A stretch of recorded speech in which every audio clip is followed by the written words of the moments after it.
Hi, everybody. I am going to dispense from my usual satirical, lighthearted banter, as the topic today warrants a more somber presentation.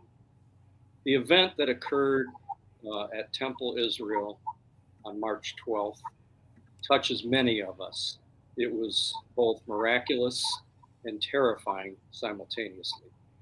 Full disclosure, I'm a congregant and a member since 1992. I'm also a board member for over a decade, and I've assembled a panel to discuss our emotions, our resilience, and the next steps. There are so many members of the community that have come forward and have shared their emotions with me, and so many. I'd like to start with our Rabbi Josh Bennett.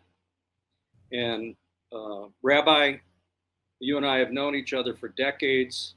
You bar mitzvahed and bat mitzvahed both of my children. You're an icon in this community, and I'm grateful for you to take the time. I know the ground is shifting beneath us right now, and I know you have a very limited amount of time to provide us today. But welcome to the Franklin Show. Thank you. Thank you, Michael, for having me. It is, as you said, a seismic change in the understandings of our safety, our Jewish world, and our community, but it is good to be here. So I know that none of us will forget where we were when the word came down that there was, as it was suggested, an active shooter at Temple Israel in West Bloomfield. And we rushed to local news, uh, national television to see what was unfolding. And obviously, it was heart wrenching. And to this day, the coverage is beyond anything we could have ever imagined. Where were you when the strike occurred, and describe the situation? So I was off site. I was not at Temple, but immediately my phone started blowing up like so many of us. And I got in my car, drove, and I will tell you the first thing that I experienced was what so many others have said, the barrage of police vehicles coming from all over. What we've now heard is that there were more than 750 first responders from 43 different agencies around the metropolitan and Southeast Michigan region, stretching all the way from Flint, Grand Blanc to Monroe. Everybody came here as quickly as they could, and it was amazing to watch. So I had to walk on foot. I got within about a mile of Temple. I walked on foot with police coverage and protection on my way, and got to Shenandoah, the Chaldean Community Center, where we established a reunification site for our kids. What was unfolding in the building, I can't talk about the details of because it's still under investigation. But needless to say, police were rescuing children out of the school. Our staff was heroic, both the staff at the temple, but also our security team, who saved themselves, saved children, and neutralized the threat. Danny and the team are spectacular. And, I think it strikes me, and I've talked about this before, about how we have to safeguard ourselves, protect ourselves, more so now since October 7th than ever before. Having high holiday services at Temple Israel with snipers on the roof and full protection. Long gone are the days where we just had a police car out front that would give us some level of security, even if it was not manned. And goodness knows, we've spent millions of dollars, thanks to the generosity of many notable members of our Jewish community, to safeguard Temple Israel. And how brave and how fortunate we were to have those safeguards in place. I know that I've heard that the FBI did a drill at Temple Israel just a couple weeks ago. And so obviously, all of that preparedness made such a difference. And this situation was neutralized within minutes, although the damage is, massive. The building has a lot of destruction that's going to have to be renovated. But the kids, I understand or understood, never knew what was happening. they were off on a little field trip. Am I right, or is that a misnomer? Well, I want to talk about both things you've mentioned. And then unfortunately, I'm going to have to go fairly soon. And I promise to come back on the show and more deeply address this issue. But what we know about the kids is that our teachers took care of them. And for most of these children, what could have been a traumatic event became just a chance to meet a police officer. That's how they perceived the experience. I heard a beautiful story of somebody who was giving his child a bath, and their child, in recounting the day, talked about drawing a picture in the morning, hearing a story, and then having the chance to meet a policeman and see his badge. So that's the level of expertise with which our team protected children. But what I really want to talk about is not the heroism of our team. That's obvious. Not the heroism of our teachers. That's obvious. But the process of creating this level of safety is what people need to hear about. And that is, as you mentioned, a few weeks ago, we had a FBI training for situational awareness and what to do in the case of an active shooter. When I say that every member of our team did their job according to plan, this is not an exaggeration. Every I was dotted, every T was crossed, and every member of our team, our security team, our staff, and our teachers acted in accordance with our plan. And what that means is, if you do the planning and if you have the staff ready for the moment, we all know it's coming, we expect it, but more importantly, by training, you get it done and you save lives. So that really is my takeaway today. We can talk about the rebuilding process, the mental health recovery, and everything that comes next. But for now, that's my initial takeaway. Yeah, and I agree with you. And obviously, there's a lot of ground to cover here, and time is critical. So I thank you for taking the time today. I hope that we can continue this dialogue. I've got other guests here prepared to discuss further, again, from an emotional standpoint, the effect that it's had and will have. I've been a member of this community I've lived in Detroit my entire life. I'm in my seventh decade.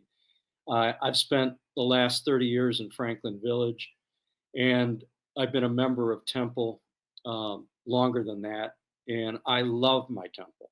Regardless of where I spend more of my time today, I will always be a defender and a cheerleader for the great Temple Israel community that we have been a part of.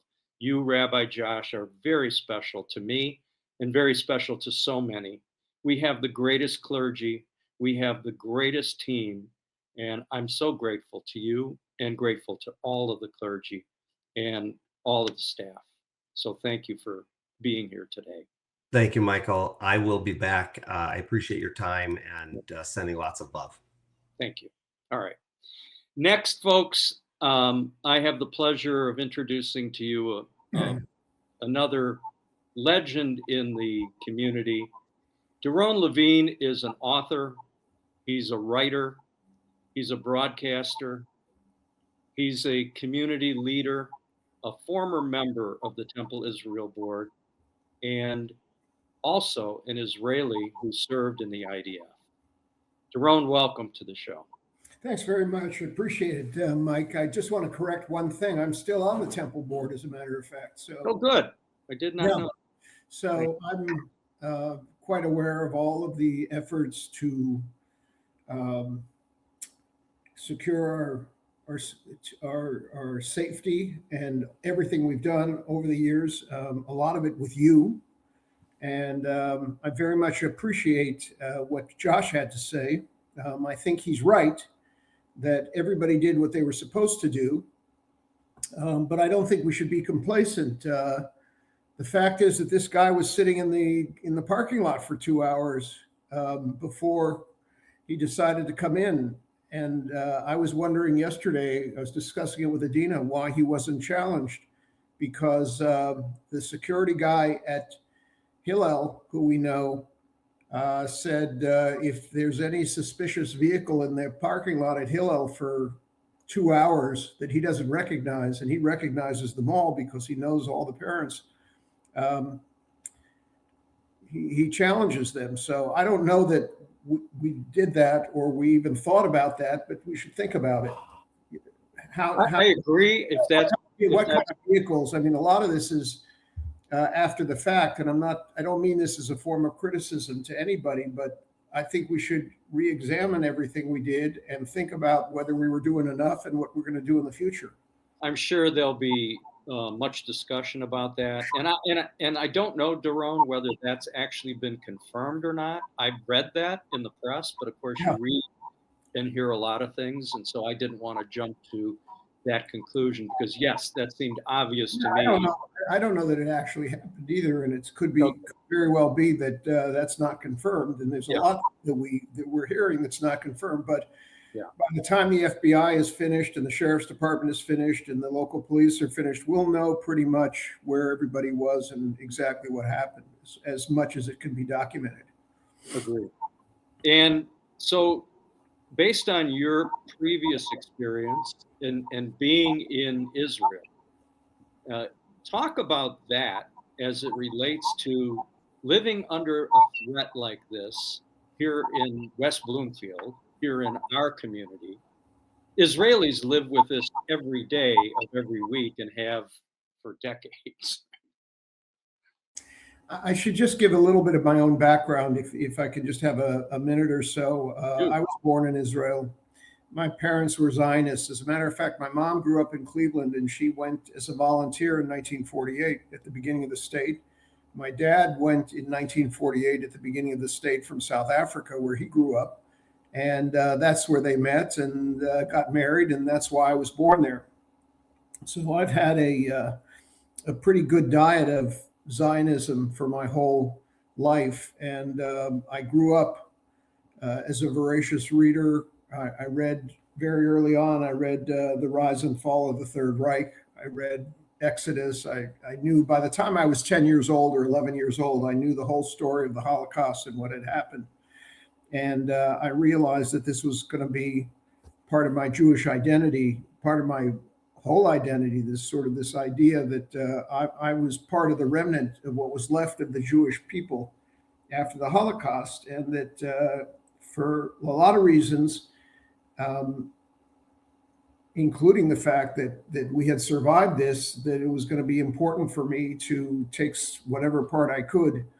And so after I went to university here in this country, I went back to Israel and spent 3 years in the IDF, and that's where I met my wife. And she had spent 5 years in the IDF. She's the child of Holocaust survivors. So I've had a fairly steady diet of all of this since I was young. And I have to say that last Thursday, when this all happened, of course, it was kind of a shock, but it wasn't really a big surprise. I've been waiting for something like this to happen for some time.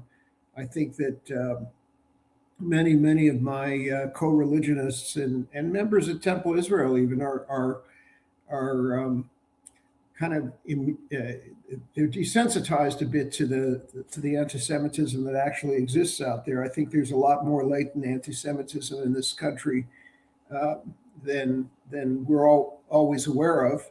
And so I'm so thankful that we were able to avert what could have been really a massacre. I don't think there's any question about that, that we were able to avert a massacre, and that we did it without anybody getting hurt. Not a single drop of blood was spilled by anybody on our staff, thank God, or in our early childhood center, or from the clergy. And I'm so thankful to God for that, because I think that that's really where the thanks is deserved, not only in our staff and our security people, but also to the Almighty.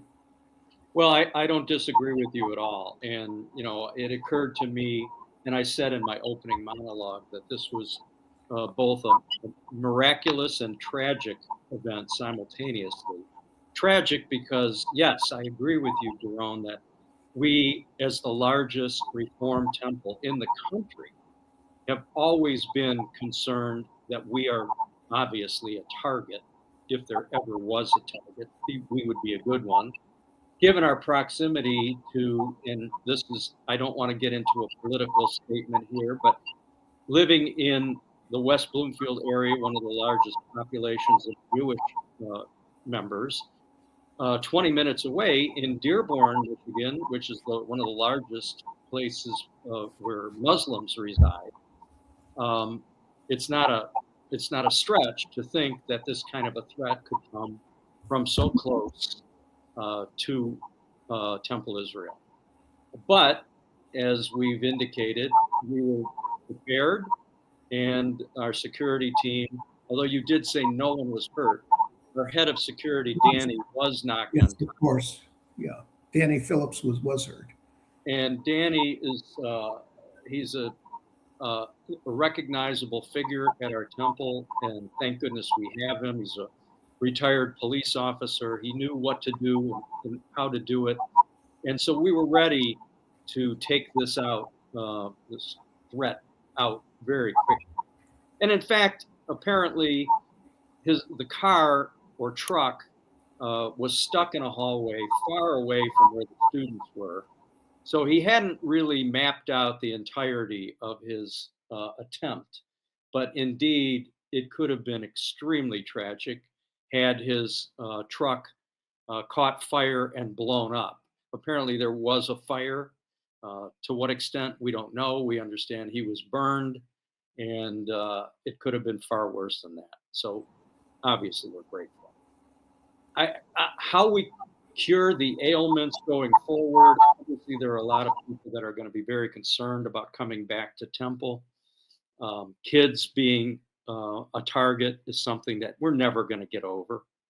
And I'm hopeful that our community, as resilient as it is, can stand together and brush back on this threat. And again, your history in Israel tells you a lot about that. Am I right? I was a soldier during the Yom Kippur War when we were attacked simultaneously by Syria and Egypt. And of course, what happened at Temple Israel happened in the larger context of a military conflict that's unfolding right now around us in the Persian Gulf. We started getting, I have relatives in Israel and friends in Israel, like a lot of fellow congregants at Temple Israel. I've been getting calls um, from them who are worried about us. They heard this news event in Israel and immediately linked us to West Bloomfield and to Temple Israel. Wanted to know if we were okay. Yeah. And I thought that was sort of almost funny in a way because they're constantly running back and forth from the shelters of the missiles that are being fired from Iran. And we've been worried about them. And we talk to them almost every day about how many times they've had to go to the shelters and what they're doing with the kids and who's been wounded and how much damage there's been and the sort of psychological trauma that the whole country is really undergoing and has been inflicted on the whole country as a result of this missile war with Iran. But in fact, it's even though it's separated by thousands and thousands of miles, it's really all the part of the same thing, which is this worldwide effort that's existed for such a long time to get rid of the Jewish people. And if we're going to exist and if we're going to survive, we have to not only be resilient, we have to learn how to defend ourselves, we have to learn how to be secure, we have to be cognizant of where the threats come from and what we have to do to meet them. Otherwise, we're not going to exist. Well, and you and I both know that, and you know we deal with that on a regular basis. I will tell a story, and I'm going to introduce my friend Mark Wiseman, who is also joining us now. Mark and Daron, stand by. Mark is an author.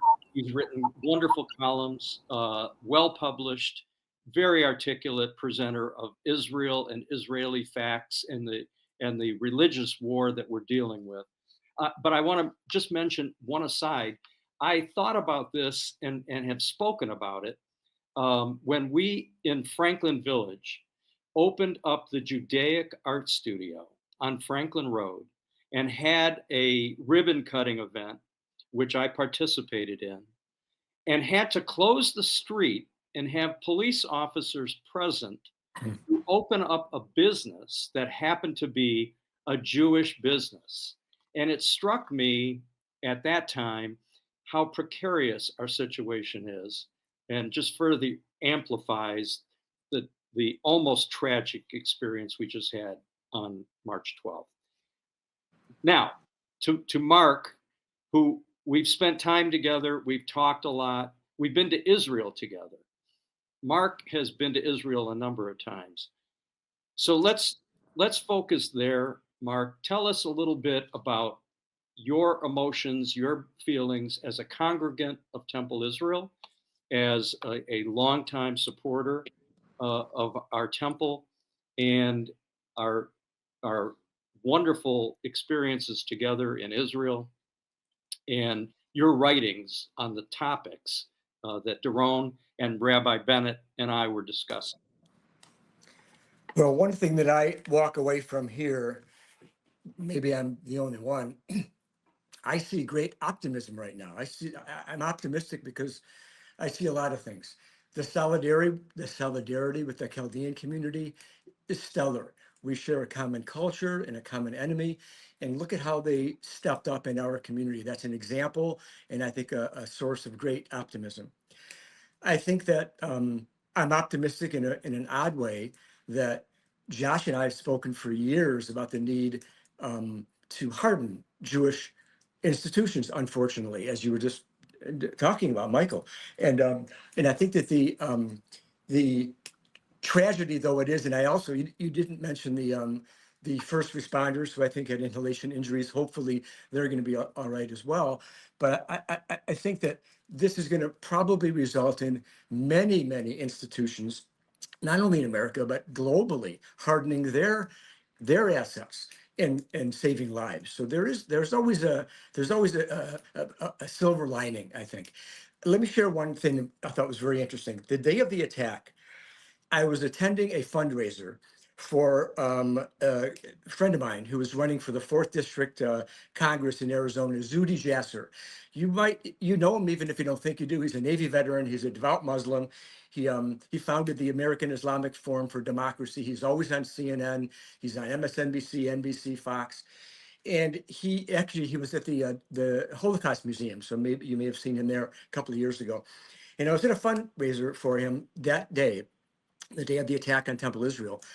And the congregants there were, the attendees there were basically a lot of Muslims, some doctors, a couple of Jews. There was a Hasidic rabbi. The outpouring of genuine empathy and concern, not only for the congregants of Temple Israel, but for the Jews generally, was palpable. It was impressive. So I think we're getting to a point now where we're turning a corner, and the silence, in my opinion, that got us to this place, I hope and I think is ending. So I have a lot of optimism, and I'm just thankful that nobody was hopefully seriously injured during this terrible attack. That's what I walk away with, optimism. Yeah, I share that, Mark. I mean, I'm very grateful to the Chaldean community as well. The folks that are residing right across the street from Temple Israel, Shenandoah Country Club. These are wonderful Christian Arabs, and they have been great neighbors and charitable and supportive. So there is that. I agree. You can't get past the fact that we were a target, that we've been prepared to be a target, and that we've had to spend so much money to ensure that we were protecting ourselves properly. And yes, to all the first responders, there were hundreds of police cars on Walnut Lake Road. It was a scene that national broadcasters said they'd never seen anything like that before.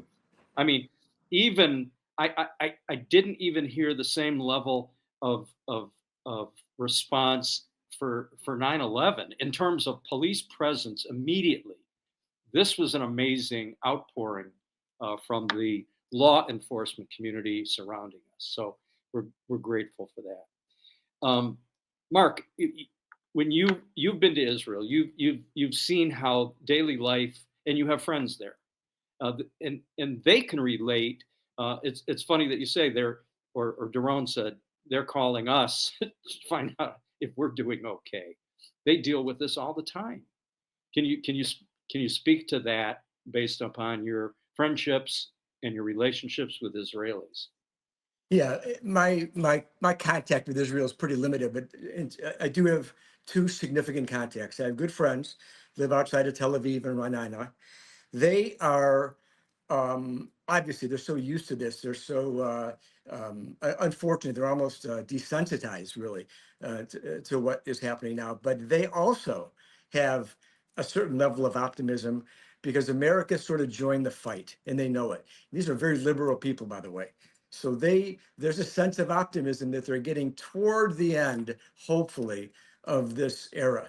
But more interestingly, there's an individual, Amir Blumenfeld, who's a major general. He was the chief of trauma surgery, and I did spend some time with the IDF doing terrorism training about 10 years ago. And I'm in touch with him. I just spoke to him briefly by text. And I mean, his sense is they're definitely still very concerned about the North, no doubt about that. So the northern aspect of Israel is probably under maybe the greatest threat right now for whatever's left at Hezbollah. But all in all, I think that they know they have a real partner right now in America. They both talk about that. So I think that there again, tragic though all of this is, there's a place to be hopeful for the future. So that's sort of what I walk away with speaking to them in the last few weeks or so. Yeah, that's true. All right, I'm going to wrap this up. I had a whole list of guests who, obviously, because the world is shifting beneath them from Temple Israel, have not been able to make the time today. We'll continue this in the future. But I felt it was important for we who are members of the community, congregants, board members, and people who care about our Jewish community and our temple to spend a few moments and just talk about the striking emotions that this all brought forward. For me, it was a bolt, and it was shocking, and it was scary, and I'm sure it was for everybody that was hearing about it as we were being portrayed as the victims of a live shooter on the premise of the largest Reformed temple in the country. So much more tragedy could have occurred, and yet it was averted. So I'm thankful, and I am optimistic. You're right. You make some good points, Mark. So I thank you for bringing those forward. Daron, thanks to you, my current board member. I lose track because some of us come and go. I've been on the board since Hillary King appointed me 10 years ago, I think it was. And I love being on our temple board. I love ushering during the high holidays. I love everything about our temple. And I will always stand together with our Temple Israel clergy, our administrators, our security people, and our congregants. And I thank you both for joining me today. Thanks for having me. Thank you. Thanks. Pleasure. Thanks, Mike. All right, folks. This was a very special edition. I felt it was something that was timely and necessary. And we'll return to our usual levity and fun and entertainment in the next episode of The Franklin Show. But for now, I want to thank God and thank you all for your support. Those of you who are watching who had a vested interest in this topic, Temple Israel is a wonderful and iconic institution. It is a beautiful campus, and we are proud to serve so many families. Thousands of members are members of this temple. March 12th is a day we'll never forget, but we are resilient. We survived it, and we will continue to survive and grow. Thanks, everybody, for tuning in today on The Franklin Show. I wish you all the best, and we'll see you again next time. Bye. Grab a seat, don't you go. Franklin's ready to steal the show. Lights are up, let's let it glow. It's The Franklin Show on your TV. Big ideas, big energy. From stars to dreamers, you'll soon see. It's Franklin and me. Yeah, yeah. From coast to coast. It's time for the Franklin Show.